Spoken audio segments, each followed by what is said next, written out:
난 뒤로 빠져라. 이 비겁한 교훈을 가르쳐야 했던 우리의 600년의 역사, 이 역사를 청산해야 한다.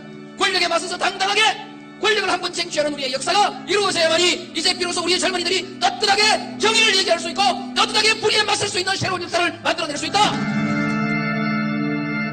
때로는 단호하게, 때로는 부드럽게, 때로는 유머러스하게, 때로는 먹먹하게 사람 사는 세상을 꿈꾸던 최고의 연설가 노무현 대통령. 참여정부 대변인 윤태영이 대통령의 입으로 살아온 10년의 기록, 그 설득과 소통의 법칙을 한 권에 담았습니다. 대통령의 말하기, 위즈덤 하우스.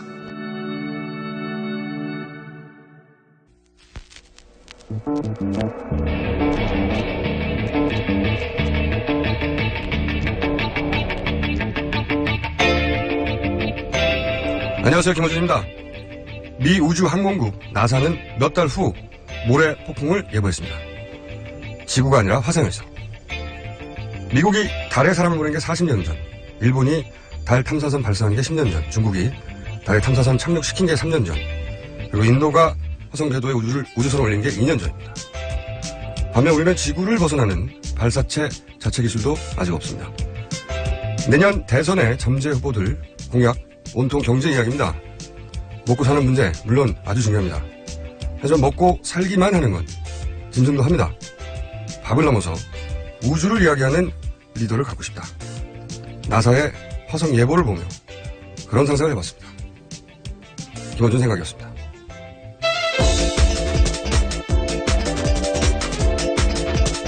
송채경화 기자 첫 순서로 오늘도 나오셨습니다. 안녕하세요. 네, 안녕하세요. 한겨레 20일 송채경화입니다. 축구 안 봤죠? 안 봤습니다. 축구 이야기는 제가 나중에 네. 할 얘기가 많습니다. 그래서 저희가 중간 인터뷰도 마련했기 때문에 네. 하기로 하고, 자, 첫 뉴스는 뭡니까? 네, 삼성전자가 발화 사고가 잇따르는 갤럭시 노트 7에 대해서 단종 조치를 내렸는데요. 우리나라를 포함한 전 세계에서 판매가 중단됐고 신제품 생산도 멈춘다고 합니다. 미국과 한국 등 각국 정부기관은 정확한 발화 원인이 밝혀질 때까지 소비자들에게 노트 7 사용을 중지하라고 권고했고요. 삼성전자는 180만 명의 구매 고객에게 조건 없이 현금으로 환불해주거나 같은 수준의 다른 스마트폰으로 교환해주겠다, 이렇게 밝혔습니다. 예초에 사실은 발화 원인을 정확히 파악한 다음에 다시 재발만 했더라면 단종까지는 안 갔을 텐데. 네. 네. 이게 이런 규모의, 이런 지명도의 삼성처럼 회사에서 아예 특정 제품이 발매되자마자 단종되는 케이스는 거의 없었죠. 네, 네. 처음 본 것 같습니다. 알겠습니다. 두 번째 뉴스는요? 네, 박근혜 대통령의 최측근인 최순실 씨의 딸의 승마 문제와 관련해서 3년 전에 박근혜 대통령이 참 나쁜 사람이더라 라고 말해서 좌천됐었던 문화체육관광부 국장과 과장이 있었는데요. 그 두 분이 최근에 강제로 공직에서 물러난 것으로 확인됐습니다. 그렇군요. 이 사건 자체를 이제 시간이 지나서 잘 기억 못 하시는 분 계실 텐데. 네. 제 기억으로는, 최순실 딸이 한승마대에 출전했다가 2위인가 3위인가 그랬죠. 2등을 했습니다. 네. 1위를 못했어요. 네. 근데 이제 그 대회 성적이 입시하고 관련이 있었던 걸로 기억하는데, 여하간 그런 결과가 있자 조사를 하게 하죠. 그 네, 사건을. 청와대에서 조사를 하게 합니다. 네, 조사를 하게 하는데 그 조사 보고서가 최순실 씨뿐만 아니라 반대쪽에도 문제가 많다. 네, 그러니까 반대쪽에 문제가 더 많다라고 사실은 보고서에 썼어야 하는 건데, 되는데, 네. 혹은 최순실 씨는 문제가 없고 네. 반대쪽에 문제가 많다라고 쓰길 기대해주길 몰랐던 거죠, 이 담당자들은. 네. 그래서 이 담당자들이 결국은 보직 해임이 됩니다. 네. 당시에. 근데 이제 이게 안민석 의원, 저희 고정 출연에서 안민석 의원 최초 문제 제기했는데, 네. 문제 제기할 때만 해도 의혹 수준이었어요. 네. 지금처럼. 네. 근데 이게 결정적인 변곡점을 맞이합니다. 그때 당시 담당 부처 장관. 네, 문체부 장관이었던 유진용 장관이. 역시 기자는 이름을 정확하게 기억하십니다. 제가 이름이 생각이 안 나서 모 장관이라고 알고 기억했는데, 그분이 한 언론사, 조선일보였던가요? 네, 조선일보와 네. 인터뷰를 했었죠. 인터뷰에서 그런 이야기가 있는데 사실이냐고 했더니, 뭐 대충 맞다. 네, 확인을 해줬죠. 사실이라고 인정을 해버렸어요. 그러면서 이 두 분, 그것도 이제 청와대에서 박근혜 대통령이 인터뷰했던 유 장관을 불러서 현직 때, 네, 맞습니다. 그때는 장관을 물러난 다음에 일이었고, 불러서 이 두 사람을 처리하라. 네, 나쁜 사람이라고 하더라. 네. 직접 장관에게 부처 국장과 과장의 경질을 지시했다. 네. 이게 이제 장관 입으로 확인이 됐죠. 네, 맞습니다. 그러면서 이게 되게 지금 사건의 첫 출발이에요, 이게. 네. 근원과 출발과 마찬가지 사건인데, 네. 이게 이제 2년 후에, 횟수는 3년 후에 이제, 네, 3년 후에 3년이죠. 이렇게 커질 줄 몰랐죠. 네, 그분들이 이제 노태강 전 체육국장과 진재수 전 체육정책과장인데요. 이분들이 이제 좌천됐었는데 결국 지난 7월에 두 분 다 잇따라서 명예퇴직을 하고 공직에서 완전히 떠났습니다. 아, 그래요? 네. 보식 해임이 아니라 좌천을 쫓겨났어요? 당했었고, 아예 이제 쫓겨났습니다. 그래서 문체부 관계자들 얘기를 들어보면 이들의 퇴직이 강압적으로 이루어진 것이다 이렇게 얘기를 하고 있는데, 특히 노태강 국장의 경우에는 올해 초에 박근혜 대통령이 문체부 관련 보고서를 받으면서 아니 이 사람이 아직도 있어요?라고 말하면서 문제를 삼았다고 이제 보도가 나왔는데요. 그 이후에 이제 노 전 국장에게 물러나라는 압력이 가해졌고, 또 진재수 전 과장 같은 경우에도 비슷한 시기에 명예퇴직을 했습니다. 야, 이거 좌천과 퇴직은 차원이 다르거든요. 네, 좌천이야 정권이 지나가면 다시 기회가 있을 수도 있지만 아예 쫓겨났어요. 네, 그런데 그렇습니다. 박근혜 대통령이 보고를 받으며 이런 워딩을 했다. 네, 이 사람이 아직도 있어요라고 워딩을 했다는 거죠. 박근혜 대통령이 한 가지는 확실하네요. 기억력 참 좋네요. 네, 이름을 잘 기억하고 있었던 거죠. 이게 근데 이런 말을 했다는 게 어디에 누구의 입을 통해서 확인된 그러니까 건가요? 뭐 실명이 확인되진 않았는데 네. 이제 문체부 관계자들을 통해서 이런 얘기가 나왔다고 하더라. 박근혜 대통령 입에서 이런 얘기가 지금 나오고 있는 겁니다. 당시 보고 현장에 있었던 사람의 입을 통해서. 네, 아, 이건 큰 사건이네요, 사실은. 그리고 기승전결이 있고 아직도 끝나지 않은 사건이네요. 네. 알겠습니다. 또 관련 뉴스 또 있나요? 네, 그 최순실 씨의 딸이 이화여대 의류산업학과 계절학기에서 출석도 하지 않고 보고서도 제출하지 않았는데 2학점을 이수해서 학점 특혜를 받았다는 의혹이 또 나왔습니다. 그리고 이 수업에서는 뭐 중국에서 패션쇼를 하는 일정이 있었는데 최순실 씨 딸은 이 일정에 동행은 했는데 정작 패션쇼에는 참석하지 않았다고 하고요. 또 이 행사를 전후한 교육에는 전혀 참석하지 않고 보고서도 제출하지 않았다고 합니다. 뭐 또 보도에 의하면 최순실 씨 딸이 중국에 가면서 다른 학생들은 다 뭐 이코노미석에 탔는데 혼자서 비즈니스석을 타고 갔고 또 보디가드로 보이는 남자 2명을 데리고 다녔다 이런 보도가 나왔습니다. 뭐 비즈니스를 살 수도 있죠. 그리고 상황에 따라서 보디가드를 데려다 다닐 수 있는데 어쨌든 여기서 가장 중요한 거는 학점을 받기 위해 이수하기 위해 꼭 필요한 절차, 과정들이 있는데 네, 과제도 제출하지 않았고 행사도 네. 참여하지 않았고 교육에도 참여하지 않았는데 학점을 받았다. 네 맞습니다.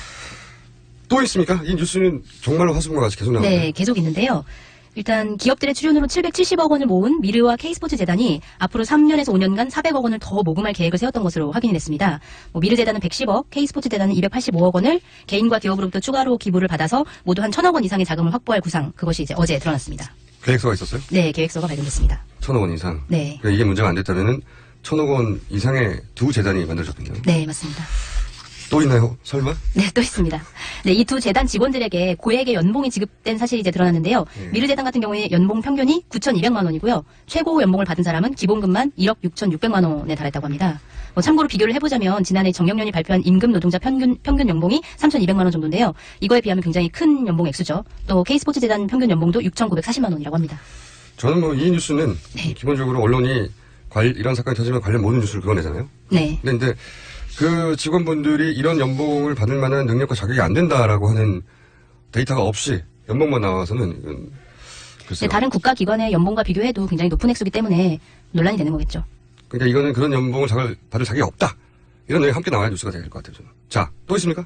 네, 이번엔 차은택 씨 관련된 의혹인데요. 박근혜 대통령의 비선 실세로 알려진 차은택 광고 감독의 지시로 만든 회사가 창조경제혁신센터 17곳의 홈페이지를 모두 구축한 사실이 드러났습니다. 그게 또 있는 거죠. 관련 네, 또 뉴스가. 싹쓸이 뉴스인데요. 또 차씨 회사는 공개 입찰이 아닌 수의 계약을 맺었는데요. 네. 수의 계약 한도인 2천만 원에 맞추기 위해서 일부러 17곳을 따로따로 계약하는 편법이 동원됐다고 합니다. 아, 이 차은택 씨도 관련된 뉴스는 대부분 싹쓸이했다. 이런 거예요. 근데 네, 맞습니다. 차은택 씨는 CF 감독인데 홈페이지를 공개 입찰해서 받아낼 그런 서류가 있는 분 아니잖아요? 네, 그렇죠. 그 회사 자체는 이제 차은택 씨 이름으로 돼 있는 건 아니고 지난번에 말씀드렸던 미르재단 사무실을 계약한 후배 그분. 있지 않습니까? 네. 네, 그분이 대표로 있는 회사고요. 지난해 그분이 또 다른 회사의 대표가 되어서. 네네. 근데 그 회사는 오래전부터 있던 회사인가요? 아니면 아닙니다. 지난해 2월에 설립됐는데 설립 한 달 만에 혁신센터 17곳의 홈페이지 계약을 따낸 거라고 합니다. 이건 정말 말이 안 돼요. 네. 회사가 생긴 지 한 달 만에 이런 공공기관의 홈페이지를 수의로 따낸다는 거 이건 정말 말이 안 됩니다. 한 번이라도 공공기관과 이런 입찰 참여해봤거나 하는 분들은 아실 텐데 이거 말이 안 된다고 봅니다. 근데 이제 어쨌든 결과는 차은택 씨하고 여러 가지로 관계가 있다고 계속 보도가 됐던 네. 보도해 주신 그리고 미르재단 사무실로 계약도 했고 했던 그 후배가 대표로 지난해 있는 회사. 2월에 네. 대표가 되면서 회사를 하나 설립하고 네. 그 회사가 창조경제혁신센터 홈페이지를 전부 다 삭제했다. 네. 네. 그리고 수의계약 하기 위해서 2천만 원이 넘으면 수의계약 하면 안 되니까. 네. 그걸 쪼개서 했다, 다. 네. 이거는 문제가 확실하네요. 네. 이상하다는 것이. 근데 아까 그 연봉은 그거 좀 확인해 주세요. 이분들이 그런 연봉을 받을 커리가 안 된다. 이런 얘기 같이 있어야 네. 뉴스가 되는 알겠습니다. 거죠. 네. 다음 뉴스는요? 네. 슈틸리케 감독이 이끄는 한국 축구 대표팀이 어제 이란과의 경기에서 0대1로 졌는데요. 네. 네. 한국은 2승 1무 1패로 조 3위가 됐습니다. 굉장히 기분이 안 좋아 보이시네요.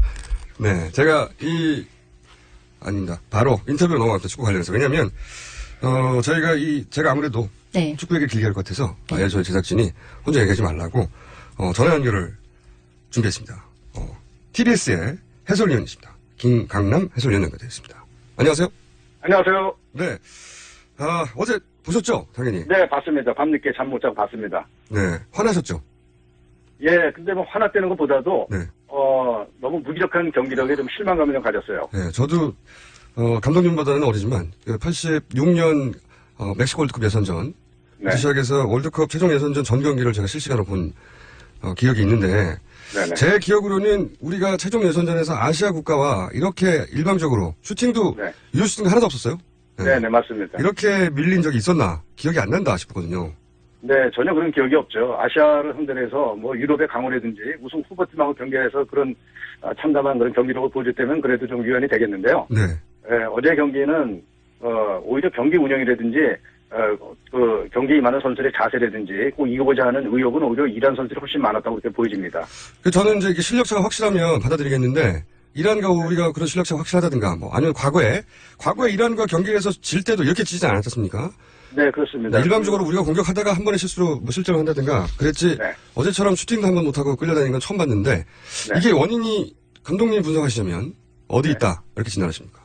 네, 물론 뭐 최종적인 원인은 그 슈틸리게 감독의 그 선수 기용이라든지 그동안 그 훈련해왔던 조직력이라든지 전술적인 운영에 좀 책임감이 있다고 보고요. 네. 그 선수들을 이제 그 배합하는 그 과정에서 미드필드의 그 김보경 선수, 황구경 선수를 그 기용한 게 오히려 전체적으로 그 이란의 그 밀집 수비를 깨는데 굉장히 그 어떤 역할을 하지 못하지 않았나 그런 생각이 듭니다. 그리고 저는 이제 슈틸리케 감독 말씀하셨으니까 그동안 슈틸리케 감독이 우리 언론으로부터 비판을 받은 적이 거의 없는데 저는 이제 네. 경기가 끝난 다음에 슈틸리케 감독이 이제 인터뷰를 했는데 그걸 보셨는지 모르겠는데 내용을 간략히 요약하면 이것은 한국 축구가 고질적으로 가지고 있는 문제다. 유소년 시절부터 다 되짚어야 된다. 그러면서 선수의 문제를 지적했는데 이게 저 굉장히 비겁하다고 받아들였거든요. 왜냐하면 예. 우리가 우리가 이란을 상대할 때 항상 그래왔다면 수십 년간 모르겠는데 이 팀보다 전력이 떨어지는 국가대표팀도 이란을 이렇게 상대한 적은 없거든요. 네, 맞습니다. 네, 그래서 이건 감독의 전술적 실패가 크다. 네. 저는 그렇게 생각했는데 그 슈틸리케 감독의 인터뷰에 대해서는 어떻게 생각하십니까? 네, 그거는 뭐 선수들에게 책임을 돌리는 거는 굉장히 무책임한 발언이라고 보고요. 경기 승패에 대한 모든 책임은 역시 그 감독이 져야 되는 거고, 슈틸리게 감독이 그동안 그 경기에 왔던 그런 그 전적들을 보면은 그렇게 강팀들하고 경기를 제대로 해주질 못했고요. 좀 더 우리가 그 실력적으로 좀 우위에 있는 팀들하고 이렇게 경기를 했을 때는 이렇게 무기력한 경기들이 가끔 나오는 걸 보면서, 이 감독의 그 능력이라든지 또 선수들하고의 그 여러 가지 소통이라든지 또 그 기용하는 문제에 대해서 심각한 지금 위기상이라고 보여집니다. 제가 가장 이제 마음에 걸렸던 감독 인터뷰 내용은 우리한테 이제 뭐 카타르의 공격수 같은 사람 그런 공격수가 없었다 이런 식으로 말했는데 우리한테는 그런 공격수가 있지 않습니까 사실은? 많죠. 뭐 네. 지동원 선수라든지 손흥민, 뭐 이송영 다 유럽에서 지금 그 굉장히 맹활약하고 있는 선수들, 미드필드의 기성용 선수라든지, 근데 그런 공격수가 없어서가 아니고 일단 수비에서의 그 전방의 공격에 연결되는 부분들이 매끄럽지 못했고요. 그다음에 상대의 그 빠른 공격에 대한 그 수비의 대처 능력이 전혀 그 뒷받침이 되지 못하면서 이제 실점까지 되면서 1대0이 오히려 다행스럽게 할 정도로 여러 번 그 전반에 그 실점 위기 장면이 있었습니다. 우리 월드컵 예선 역사를 보면 사실 항상 월드컵에 나갔기 때문에 결과적으로는 쉽게 통과한 것 같지만 그렇진 않았어요 매번. 네, 그렇죠. 네, 매번 어렵긴 했는데 근데 이번 그 예선전처럼 개인적으로 불안하긴 이거 못 나갈 수도 있겠다. 그게 현실일 수도 있겠다 생각한 건 제가 어제 경기를 보고 처음으로 그런 생각을 했는데 감독님 어떻게 보십니까? 그럴 수도 네, 있다. 맞습니다. 예, 그 모든 그 국민들이나 그 걱정스러워하는 부분들인데요. 그것이 이번에는 우리가 계속 뭐 연속으로 뭐 8회 이렇게 나가는 거에 대해서 우리 국민들이 그냥 쉽게 받아들일 상황은 아닌 것 같고 지금 심각한 위기상으로 보고 있고요. 이번에 이런 식으로 잘못 나갔다가는 최종 월드컵 그 진출을 못할 수도 있다. 이렇게 지금 그 판단이 내려지거든요. 시급하게 어떤 다른 대책 방안이 나와야 될 거라고 보여집니다. 알겠습니다. 감독님 네네, 오늘은 저희가 네. 잠깐 연결이라 여기까지 하고요. 다음에 네네. 스튜디오 오시고 축구 얘기 네. 좀 실컷했으면 좋겠습니다. 오늘 말씀 네네. 감사합니다. 네, 감사합니다. 네, 지금까지 TBS의 김강남 해설위원이었습니다. 감독님이시다요. 네. 네. 서울 유나이티드라고 네. 맨체스터 유나이티드 말고 서울 유나이티드 신경 다니시고 네. 웃지 마세요. 알겠습니다. 네. 자, 축구 얘기하니까 할 얘기가 많은데 억지로 끊었어요. 네. 억지로 끊긴 했는데 시간이 저희가 뉴스 하나 정도 더 전할 수 있을 것 같습니다. 그 전에 숙제로 제가 대배 뜻이 뭐냐. 네. 네. 어느 분이 청취자분이 제보를 해주셨어요. 그래요? 그 미국에서 대마초를 피다가 기침이 났을 때 팔로 이렇게 가리다가 생긴 춤이다. 아, 네. 춤의 기원은 그럴 수 있는데 네. 뎁의 뜻은 그게 아니고 왜 힙합에서 스웩이라고 하잖아요. 스웩. 네. 이제 유행하는 말이죠. 네. 그러니까 허세 또는 근데 이제 우리가 허세하면 굉장히 부정적인 뜻인데 잘난 척, 뭐 과도한 뽐냄 이런 게 부정적 의미가 있잖아요. 그래서 네. 부정적 의미를 싹 제거하고 대신에 좀 귀엽다. 그다음에 의도적으로 상대방도 하고 보는 사람도 긍정적으로 봐주는 그런 허세를 스웩이라고 하는데 힙합에서 네. 그 미국의 한 가수가 그 스웩을 뎁으로 바꾸겠다고 뜻을 바꾸겠다고 그렇게 노래를 불렀어요. 네. 그래서 거기서 스웩 이꼬르 뎁인 겁니다. 말하자면. 네. 그런 허세. 왜 공작새가 꼬리를 활짝 펼 때 네. 아무런 먹고 사는데 도움이 안 되지만 수컷들이 꼬리 활짝 펴잖아요. 그게 스웩이거든요. 말하자면. 여기까지 하겠습니다. 네, 알겠습니다. 뎁은 스웩이다. 예. 자, 마지막으로 전해주세요. 네. 사인을 병사라고 적어서 논란이 되고 있는 백남기 농민의 사망 진단서와 관련해서 서창석 서울대 병원장이 어제 국감에서 병사냐 외인사냐 이런 부분에 대해서 오락가락한 답변을 했는데요. 네, 처음에는 주치 백선아 교수의 판단이 적법하다 이렇게 밝혔다가 다시 특위 입장을 따를 수밖에 없다면서 말을 번복했습니다. 알겠습니다. 여기까지만 오늘 해야 될 것 같고요. 나머지는 내일 또 못한 이야기 해야 될 것 같습니다. 오늘 말씀 네. 감사합니다. 네, 감사합니다. 송채경화 기자였습니다.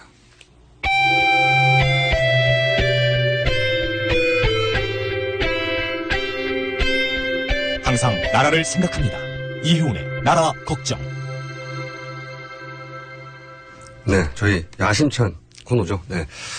저희 코너에 계속 나오시면 이분이 출당을 당하지 않을까. 그런 걱정을 방송을 끝낼 때마다 하고. 나라 걱정보다 이혜훈의 걱정이 더 앞서면 어떡하죠? 나라 걱정할 새가 있을까. 네. 아니, 근데 이런 방송하고 나서, 왜냐면 지금 새누리당의 당론과 배치되거나 혹은 당 주류와 최소한. 당 주류와는 확실히 배치되네요. 네, 확실히 배치되는 이야기를 방송 중에 심심찮게 하시고. 그리고 첫 방송 나오고 나서 그 강성 친박계들이 본인에게 뭐라고 하셨다고. 요즘도 계속 그럽니까? 뭐 심상치는 않죠, 눈빛은. 그지만 예. 이제 직접 와서 뭐라고 하시나요? 방송에 나가서 또 얘기할까봐. 바로 그 전법입니다. 네. 뭐라 하면 방송에서 또 얘기해버리는 거죠. 투명 인간인 것 같아요, 요새는. 가까이 다가오질 않아요? 예, 아예 그냥 없는 셈 치죠. 아니, 근데 대기하는 와중에 저희 이제 이 스튜디오 안에 실시간으로 그 속보들이 뉴스 속보가 쭉 앞에 뜨는데 보니까 새누리당에서 이정현 대표를 비하했다고 박지원 국민의당 원내대표를 고소고발을 했어요. 서명을 90명 받아가지고. 근데 왜 90명만 받았지? 그러면 아는 사람도 있다는 거잖아요. 네. 의원님 하셨어요? 저 안 했는데요. 네, 그럴 줄 알고 여쭤본 거예요. 저 또 40명 안에 들었네요. 왜 안 하셨어요? 내용이 뭐냐면 네. 이정현 대표가 이제 단식을 한다고 첫 소식 알려졌을 때 박지원 원내대표가 푸하하 코미디다 이렇게 이제 아마 SNS에서 썼던 것 같아요. 근데 그걸 두고 이제 다 일단락된 이후 지금 고소를 한다는 얘기거든요. 아, 이제 국회가 서로 덮고, 이제 서로 이제 유감 표명하고, 뭐, 단식하던 것도 접고, 국감으로 돌아가서 국민께 민생을 챙겨드리자, 이렇게 했는데, 이걸 또 다시 또 꺼내서 고소고발 하는 거는 좋은 일이 아닌 것 같아요. 이걸 보고 국민들이 너희 코미디 하냐, 그러실까봐 걱정이에요. 고소고발 건이 안 된다고 생각하신 거죠? 이 정도로. 이런 거 안 하는 게 좋은 것 같아요. 어쨌든 또 거기다 서명을 안 해가지고 안 그래도 찍힌 양반이 또 서명하러 왔을 때 뭐라고 하셨어요? 난 안 해 그러셨어요? 뭐, 그렇게 얘기하지 어떡하겠어요. 나중에 하겠다 그럴 수도 없는 거 아니야. 길게 얘기 안 하고 난 안 해. 예, 아니요, 뭐, 저는 됐어요, 그랬죠. 그 말이나 나는 안 해라. 저는 됐어요 나. 저희가 지난 그 방송에서 며칠 전 방송에서 국감 스코어보드를 기획으로 내는 머니투데이 기획 기사가 있는데 거기서 이제 저희가 기자 연결해가지고 의원님 점수도 물어봤죠. 아, 그래요? 혹시 어떻게. 결과가 좋을 거라고 미리 예단하고 감사한다고 생각하지 마시고. 아니, 감사가 입에 붙어 그래요. 국회의원병. 예, 국회의원병. 만일에 을로 살다 보면, 네. 예. 국회의원이 지역구 가면 무조건 감사해야 되잖아요. 아, 수구리죠. 수구리 전법 안 하면. 자, 거기서 최우수 의원 중에 한 분으로 선정됐습니다. 제가 거기 김영란법 되기 전에 밥을 샀나 제가 기억하고 있습니다. 기억을 더듬어 보고 있습니다. 특히 이제 정부기관들, 잠깐 지난 시간에 얘기하셨지만 수출입은행이라든지, 아니 한국은행이라든지, 수출입은행이라든지, 정경련 해체에 관해서도, 하여튼 정부기관을 굉장히 야당이 공격하듯이 공격하셨어요? 저는 국회의원에는 여당, 야당이 없다고 생각합니다. 국감할 때는 최소한. 아니, 국감뿐만 아니라 국회의원의 본연의 업무가 상권 분립이라는 게 뭔가요? 입법부가 생긴 이유가, 국민들이 우리한테 그 아까운 세금을 주시는 이유가, 행정부가 혹시 잘못하고 있는 거, 그런 거 다 찾아내서 바로 잡으라고 그 혈세를 주시는 건데, 여당 국회의원이 대통령 비서처럼 굴면서 행정부에 비서처럼 하면 국민들이 얼마나 세금이 아까우시겠어요? 여당 국회의원 중에 대통령 비서처럼 구는 분이 누가 있죠? 뭐 이런 얘기 안 해도 아시면서 그러세요. 전혀 몰라가지고 저는. 저 따라오세요. 제가 따라 알려드릴게요. 그런 분이 많습니까? 몇 분 계시잖아요. 대표적으로 머리에 떠오르는 분들 계실 건데. 대표적으로 떠오르는 분이 대표입니까? 하여튼 그럼 안 된다. 그거는 당원인 거는 나중 얘기고 국회의원으로 월급을 받는 거지 당원이라고 국민들이 저희들한테 월급 주는 게 아니죠. 그렇죠. 새누리당 당원이라고 국민들이 저한테 그 아까운 세금으로 월급 주시는 건 아니잖아요. 네, 말씀도 참 잘하셔. 얼마나 밉겠어요. 자, 그래서 정보기관들을 그렇게 매섭게 다루셨고, 근데 다른 얘기하기 전에 말이죠. 현안에 대해서 사실 이번 국감의 최대 이슈 중에 하나가 미르 네. K스포츠 재단 의혹이에요. 관련 의혹인데 뭐 당연히 야당은 이 공세를 펼치고 그리고 당연한지 아닌지 는 모르겠지만 여당에서는 이제 방어를 하고 있는데 저는 이제 의원님한테 궁금한 게 뭐냐면 최소한 다른 걸 다 떠나서 최소한 전경련을 통해서 단기간에 800억 이상 모은 이 대목은 이거 부인할 수 없이 의혹이 있는 거 아니냐? 라고 저는 생각하는데 어떻게 보십니까? 아니 저는 좀 이해가 안 되는 게 정경련이 모았다고 치고 네. 정경련이 이제 떳떳하고 국민들 앞에 왜 모았는지를 설명을 할 수 있으면 나와서 설명하면 되거든요. 네. 그리고 이제 정경련이 정말 자기들이 얘기하는 대로 네. 문화융성, 예술을 활성화하기 위해서 모은 거라면 네. 거기서 끝나면 되는 거죠. 근데 좀 이해가 안 되는 게 어떤 기업은 자기들이 가지고 있는 자기 회사 내 공익재단에는 1원 한 푼 몇 년 동안 낸 적이 없으면서 자기 재단에는. 예, 자기 재단에는 1원 한 푼 낸 적이 없으면서 어떻게 그렇게 짧은 기간 안에 그렇게 수백억을 낼 수 있었는지. 이상하죠, 분명히. 그죠? 그러니까 여러 가지 국민들이 이상하게 생각할 수 있는 상황이잖아요. 의원님도 이상하시죠, 네, 개인적으로. 그러면 상식적으로 이상할 수밖에 없는 상황이잖아요. 네. 그럼 국감에 나와서 국민들한테 우리가 왜 이렇게 했는지를 설명하시면 돼요. 납득할 네. 수 있게. 근데 설명도 안 하고. 안 나오시고. 저희도 이번에 재경위에서 정경련에 이제 그 기업들 있잖아요. 몇 기업 굉장히 거액을 낸 기업. 네. 예를 들면 이제 롯데 같으면은 이제 면세점 관련해서 냈다고 다들 의심을 하니까. 그렇죠. 이거 돈 내고 면세점 받는 거 아니야? 그래서 면세점 관련해서 의심을 하니까 이제 증인들을 채택을 했단 말이죠. 그럼 대표가 나와서 대표를 증인을 채택했는데 어쨌든 이제 간사간 합의가 전혀 안 돼가지고 어떤 분이 나오셨어요. 영업 담당하는 전무가 나오신 거예요. 그러면서 자기는 기금에 대해서 전혀 모른다. 담당이 이렇게 아니니까. 그러면서 당연히. 계속 그렇게 얘기를 하니까 얼마나 국민들이 보기에 이상해요. 그런 여러 가지가 석연치가 않은 거예요. 그리고 나서 또 이제 그러면 돈을 냈으면 재단에 돈을 내면 내고 나서는 자기 거 아니거든요. 네. 내는 순간부터 자기 손을 떠난 돈이잖아요. 맞아요. 그 돈에 대해서 전혀 권한이 없어요. 관련 법안도 명확합니다. 네. 사실은. 그 재단의 이사도 아니고 이사장도 아니고 어떤 직위에도 없는 정경련이 갑자기 문제가 생기니까 뭐라고 기자회견을 하냐면 이걸 어떻게 투명하게 쓰겠다 막 기자회견을 해요. 자기 돈인 것처럼. 몰래 자기 돈이 아닌 의혹이 있는데 네. 거꾸로 의혹이 제기되니까 자기 돈인 것처럼 거꾸로. 참 이상하죠. 뭐 지시받은 것처럼 갑자기 받은 것처럼 위험한 소리를 하신다. 그러더니 갑자기 또 며칠 있다 뭐라 그러냐면 이 재단 해체해버리겠다 발표를 해요. 해체할 권한이 없어요 그분들한테. 법적으로도. 네. 아니 왜 권한도 없는 분이 이걸 또 해체해요? 의원님 혹시 정의당 소속이세요? 아니요. 이상하다는 거죠, 그죠? 이상하죠. 여러 가지로. 그냥 나와서 우리가 왜 만들었으며 어떤 목적으로 했고 어떻게 만들었는지 국민들이 납득할 수 있는 설명을 당당하게 하시면 좋겠어요. 본인들이 본인 주장대로 그게 사실이라면 나와서 해명을 해라. 네. 뭐 그게 상식적인 주장이죠. 네.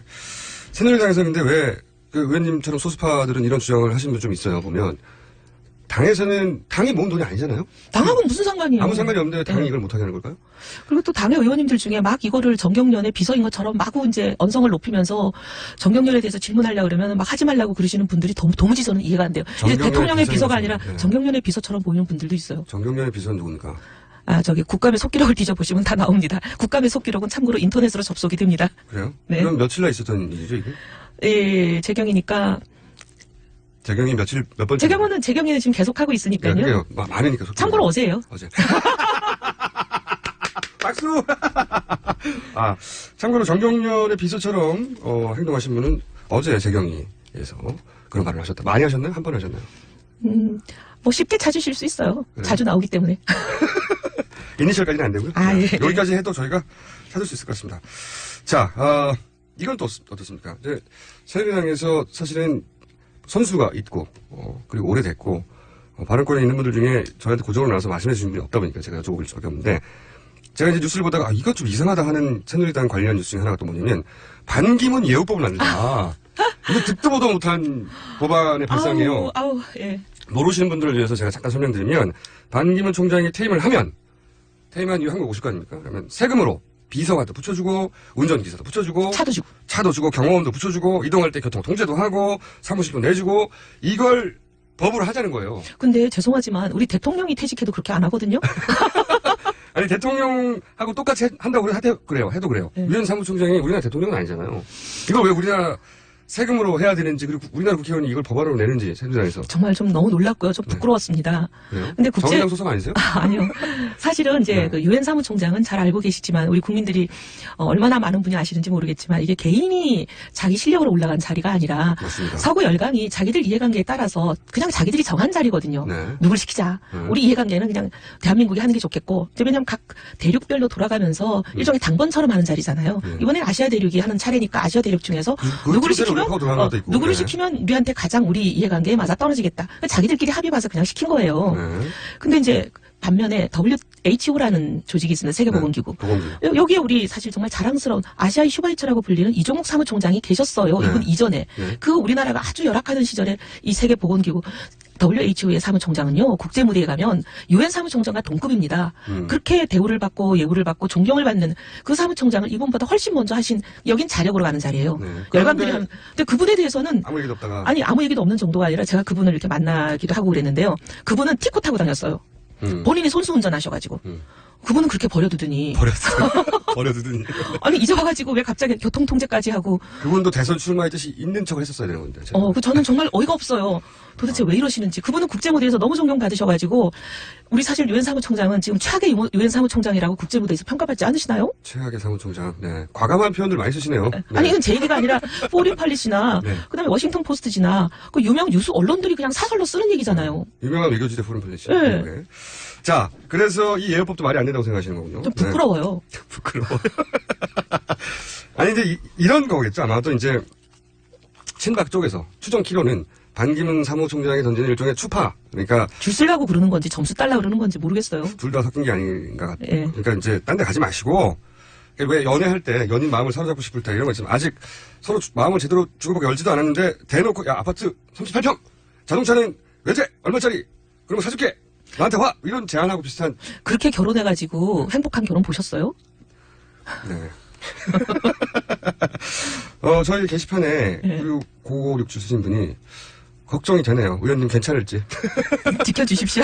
이런 반응이 많습니다. 네. 그래서 저는 그런 어떤 그 추파를 던질 수도 있는데 정치적 추파를 촌스럽다 참 오버스럽고. 근데 그러면 본인 돈으로 하시든지 왜 국민 돈으로 하려고 그러세요? 저보다 더 나가셔. 네. 제가 보기에는 당의 호적이라고 할 수 있는 당적이 파이지 않을까. 아니 희망사항을 얘기하지 마시고요. 아니 그런 일 하면 어른들이 그냥 호적 파버린다고. 네, 그런 소리는 좀 많이 듣긴 합니다만.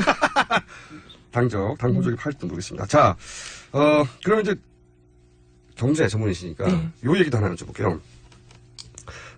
세법 개정안. 좀 네. 어려운 얘기입니다. 네네네. 전문적인 얘기고. 이게 핵심은 법인세 인상이거든요. 네네. 네. 법인세를 올리고 싶은데, 새누리당의 당론에 갖고 온 것은 법인세 인상을 하면 안 된다는 것이고, 그죠? 네. 그래서, 그런데 이제 야당에서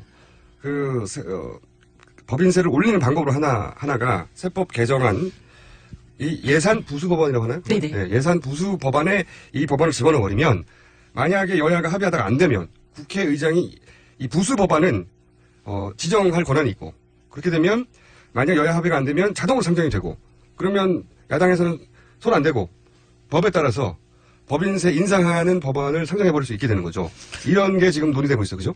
근데요, 제가 네. 재경위를 지금 올해로 9년째 하고 있거든요. 네. 그게 이제 재경위 소관이에요. 네. 근데 그게 이번에만 그런 게 아니라 원래 그렇게 돼 있어요. 원래 그렇죠. 왜냐하면 예산 부수 법안이라는 건 뭐냐면 예산이라는 건 돈이 들어오기도 하고 나가는 거 아니겠어요? 맞습니다. 근데 돈이 들어오는 부분에 이 세금을 걷어들이는 게 돈이 들어오는 부분 아니에요? 네. 법인세를 올리거나 내리거나 하는 거는 세금이 들어오는 부분에 영향을 미치기 때문에 네.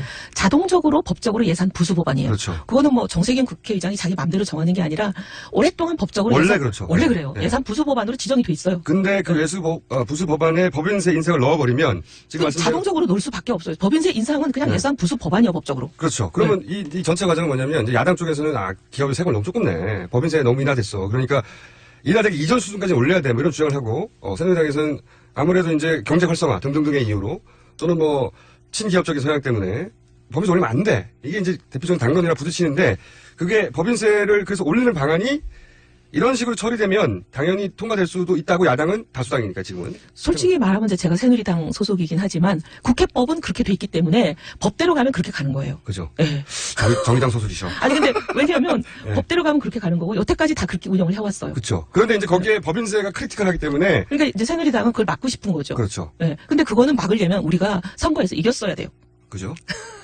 정의당 소속이신데 아무래도. 근데 이제 국회의장께 이제 한 가지 바라는 거는 이게 굉장히 이제 국가의 중요한 아젠다이기도 하고 네. 국민 민생에 상당히 영향을 미치는 주요 법안이잖아요. 네네. 그러면 이제 사실 의석이 예를 들면 뭐 한 200대 100이다. 네. 이 정도 차이가 나면 그냥 압도적으로 법대로 해버릴 수 있는데 네, 요거는 지금 약간 그렇죠. 의석이 차이 나잖아요. 네. 그 몇 의석 차이 나는 거 가지고 한쪽이 막 거의 죽어도 안 되겠다고 들어눕는 상황에서 그 의석 몇 석 앞섰다고 법대로 해버리면 협치에는 좀 어긋나죠. 네. 그러니까 가능하면 좀 협치를 하시면 좋죠. 합의를 해라. 네. 법에서 올리더라도 최소한 새누리당이 통과된 걸 막을 수 없다는 걸 인정하고 네. 그러면 어느 정도 합의해 주는 선까지만이라도 예. 모양이라도 갖춰야 된다. 하지만 그게 정치니까 그렇지만 그렇게 한다고 해서 법에 어긋난 건 아니다. 법에 어긋나진 않아요. 법대로 하면 그렇게 해버리는 거예요. 그렇죠. 근데 너무 법대로만 하지 마시고 약간 좀 협치를 해라. 그 얘기죠. 원래 과거 새누리당이 유리할 때 항상 법대로 하자고 그랬거든요. 우리가 맨날 법대로 했죠. 네, 지금 문자가 쏟아지고 있어요. 이분 누구냐고. 아, 죄송합니다. 새누리당의 삼선 의원이고요. 이혜훈 의원이고 이분이 당적을 얼마나 유지할지는 저희의 관전 포인트 중에 하나입니다. 제발 희망사항을 담지 마시라니까요. 아니 이렇게 얘기하기 쉽지 않거든요. 왜냐하면 그게 법대로 하더라도 정치적으로는 국민들이 세부 법안을 잘 모르니까 네. 예를 들어서 세법 개정안에 예산 부수 법안이 있다 몰라요. 몰라요. 네. 너무 책임이를 복잡해지고 9년이라는 저만 알죠. 국회의원은 당연히 알아야 되는데 네. 몰라요. 모르고 거기다 법인세가 들어간다. 그것도 모르고 그거를 국회의장이 지정할 수 있고 게다가 만약에 여야 합의가 안 되면 자동 상정된다. 그러면 국회에서는 본회의에서 투표해가지고 야당이 다수인데 야당이 만약에 이쪽이면 법인세 인상할 수 있다. 법인세를 인상하는 게 엄청난 공방이 벌어질 것 같지만 이런 식으로 자동으로 될 수 있다 이거죠. 그렇죠. 근데 이게 보통은 정치 공세를 할 때는 저거 법대로라는 말은 빼고 다수당으로 힘으로 눌러서 그다음에 의장이 또 새누리당이 공격하는 정 의장의 이미지가 지금 있지 않습니까? 자기 마음대로 이게 공격하기 십상이거든요. 근데 그거를 법은 맞아요. 법대로 그게 맞아요. 이렇게 얘기하시면 법은 맞지만 이제 뭐 좀 정의장이 협치를 해주셨으면 좋겠다는 얘기죠.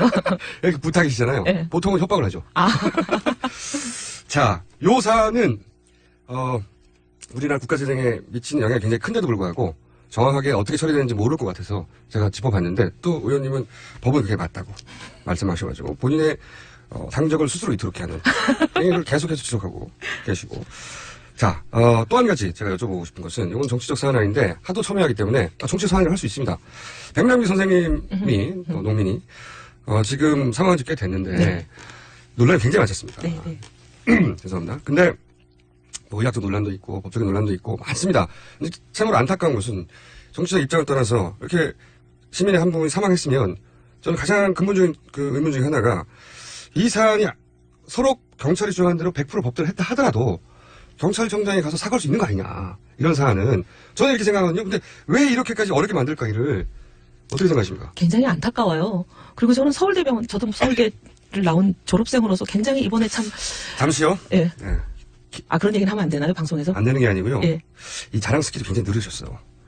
서울의대 얘기할 때, 저도 서울대 출신으로서 이게 들어가기 쉽지 않거든요. 자연스럽게. 아, 그런가요? 네. 아, 근데 제가 굉장히 좀 부끄럽다는 생각을 한 게, 서울대병원이 건보공단에 네. 백남기 선생님에 대한 그 의료비를 청구할 때는 분명히 외상에 의한 경막하 출혈이라고 네.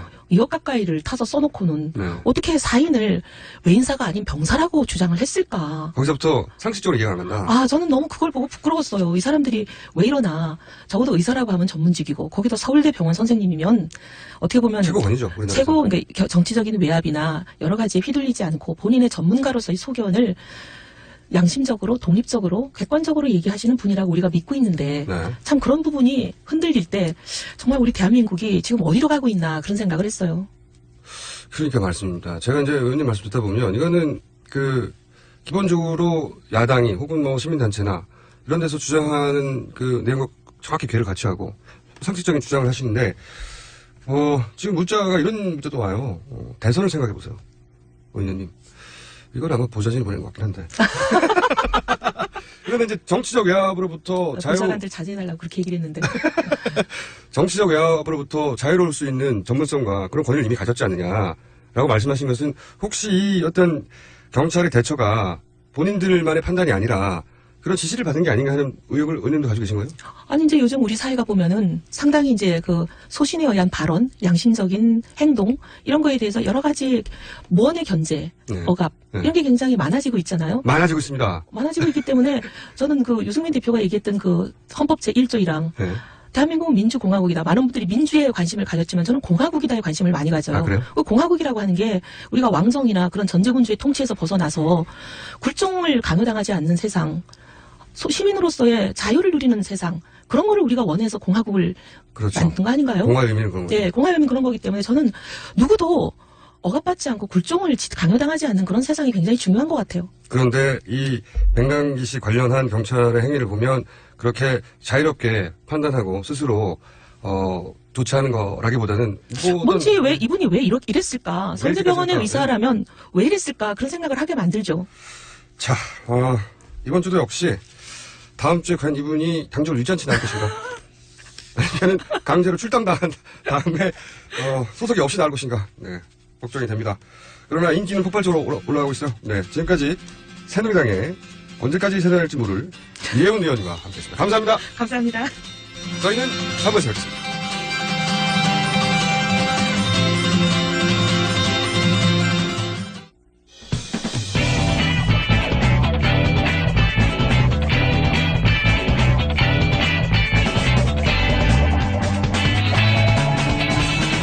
김어준의 뉴스공장.